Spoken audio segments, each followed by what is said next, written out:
Let's take a look at the most added players on CBS up next on Fantasy Baseball Today Express.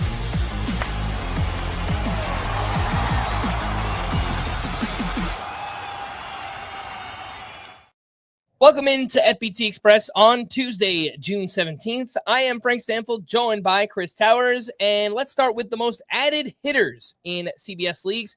Evan Carter up to 66% roster, Giancarlo Stanton up to 57%, and Joe Adell is up to 54%. Chris, how would you rank those three? Carter, Stanton, Adell. Carter, Adell, Stanton, I think is how I would go. And look, Stanton made his season debut on Monday, and he did some Stantonian things. He had 3 batted balls of at least 101 miles per hour, including his single, which was hit 111.1 miles per hour. Already, after one game, he's in the 73rd percentile among major leaguers in max exit velocity. I suspect before long, he will be in the top 2 or 3 total, because that's every single season of Giancarlo Stanton's career. And it was good to get confirmation that he is still capable of hitting the ball really, really hard after missing so much time with those elbow injuries. The problem is he's 57% rostered, you said? Yep.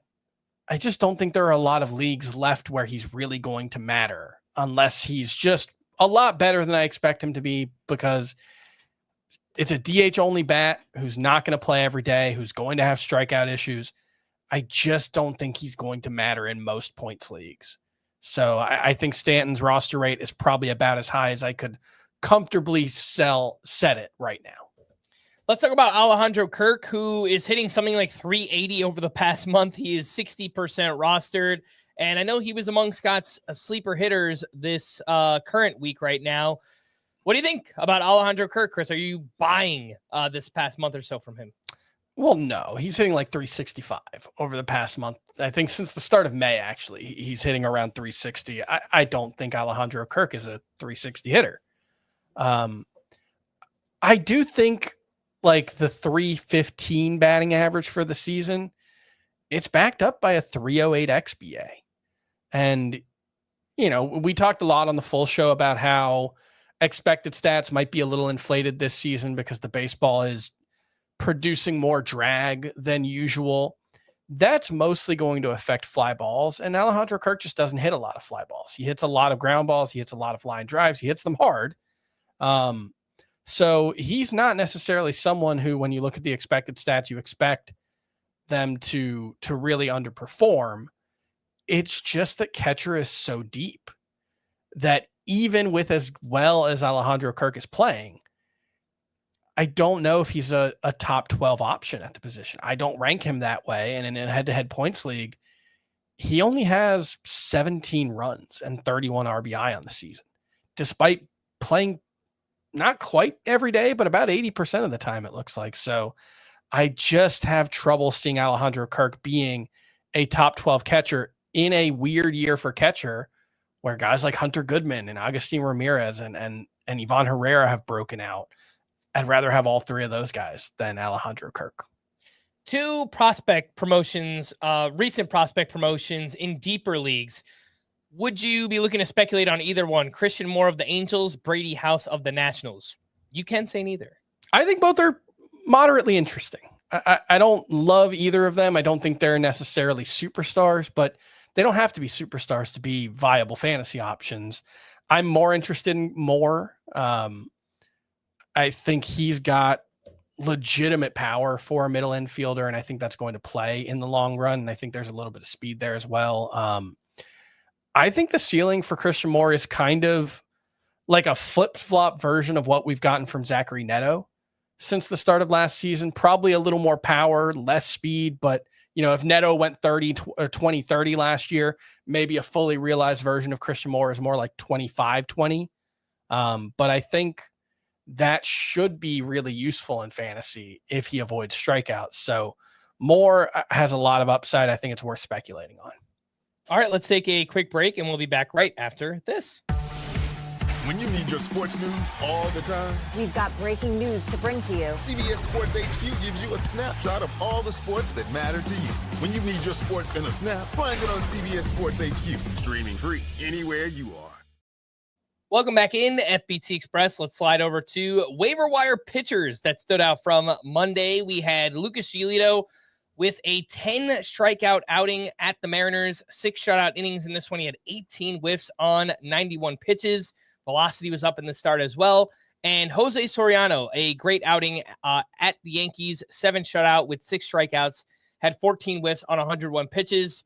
Did a great job throwing strikes, and this is now 2 7-inning quality starts in a row for Jose Soriano. Chris, who do you like more, or who would you rather take a shot on between Giolito and Jose Soriano? Yeah, usually if you're putting it as who would you rather take a shot on, I'm thinking about upside. And I think Giolito has more upside because I have more faith in the strikeout upside being here.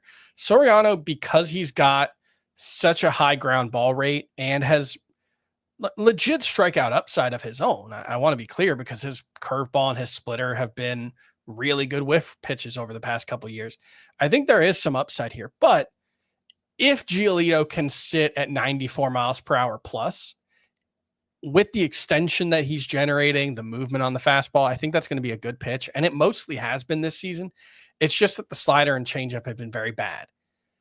Until this start, he got 9 combined whiffs with the 2 of those pitches on his way to those 18 that he had. And if those pitches can be 30% whiff rate pitches with his fastball, I do think Lucas Giolito can be pretty good. It's just, we've only seen one start of this. So I'm very skeptical. I would take the over on a 4 ERA the rest of the way. But if we're just talking upside, I think Giolito reminded us on Monday that after all he's been through, he still has some.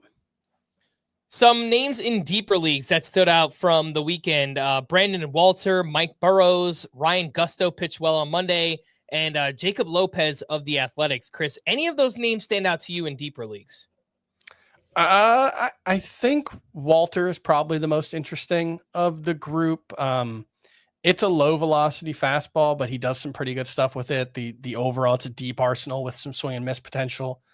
There was, you said Gusto, Lopez, and who was the other one? Mike Burrows.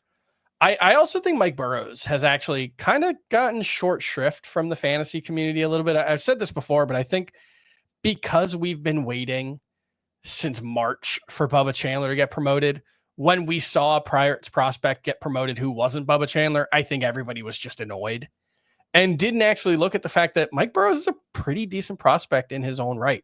He's gotten strikeouts at the minor league level. He's had some success, and the last couple of starts for him have been pretty good. So I do think Mike Burrows, not must roster, certainly being on a bad Pirates team, but I do think Mike Burrows is an interesting talent who's got some fantasy appeal.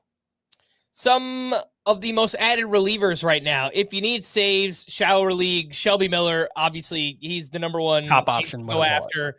Justin Martinez is having Tommy John surgery. AJ Puck is still out. So Shelby Miller is just by default the go-to guy for the D-backs right now. If you are speculating on saves, Chris, in deeper leagues, Calvin Fauché, Dylan Lee of the Braves, any of the Phillies, Matt Strahm, Orion Kirkering, any of those names stand out to you? Yeah. All NL East, by the way. I think the problem, great for your NL East leagues. I think the problem with the Phillies is Matt Strahm is the best pitcher in that bullpen now with Jose Alvarado out. But I just don't know if they want to trust him, especially with Alvarado out, because that's one elite lefty down. And, it leaves them a little shorthanded in that area. So I don't know if they're going to trust Matt Strahm to be a full-time closer or if they want to keep him more as a fireman. So I do think I might prioritize Ryan Kirkering over the Braves and Marlins guys, just because one, the Marlins just aren't going to get a lot of saves. I think Fauché is the closer right now, but I'm not convinced he's good. And I don't think they're going to get a lot of saves. Dylan Lee, I just have no confidence that he's actually going to be the guy moving forward. I would think before long, if Raisel Iglesias continues to put together, it's been a couple of good outings in a row. If he does that, 2 or 3 more times, I think he probably just ends up the closer again. So Kirkering has a path and some talent. I haven't been super impressed with the strikeout rate this season, especially, but I think he could end up the closer in Philly. Sure. All right. For more extensive fantasy baseball coverage, listen to our full-length podcast, Fantasy Baseball Today, on Spotify, Apple Podcasts, or anywhere else podcasts are found. Thanks for listening to Fantasy Baseball Today Express, and we will be back again on Thursday. Bye-bye.